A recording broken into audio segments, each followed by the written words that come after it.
Do you remember the story of St. Monica? She's the mother of another saint, Augustine. Monica prayed for years for her wayward son to turn from a worldly life and come to her Christian faith, and her prayers were answered eventually.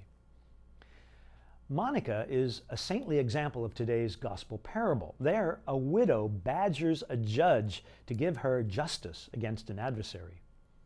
Jesus adds that the judge was one who neither feared God nor respected any human being.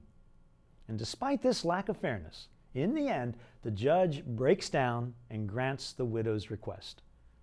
And like any parable, Jesus adds a punchline. Won't God then act on behalf of his chosen ones who call out to him day and night? Now, one of the great problems we have with prayer is the seeming lack of an answer from God in many cases.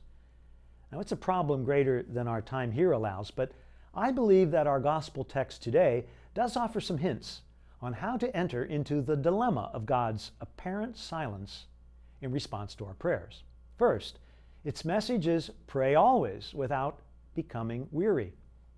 Like St. Monica and the widow in today's story, we must be persistent. Second, as we come back to God again and again, we must be honest with God, share our feelings of disappointment or doubt or even our frustration. From an honest prayer comes a greater intimacy with God. God can prepare us to open to a bigger reality.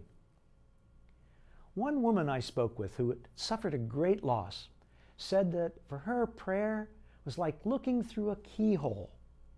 We don't have the broad view that God has on the other side. And that is part of the mystery with which Jesus ends today's gospel when he asks, when the Son of Man comes, will he find faith on earth? In the end, it's all about faith. Faith that grows slowly over time until we allow God to show us the mystery beyond the keyhole.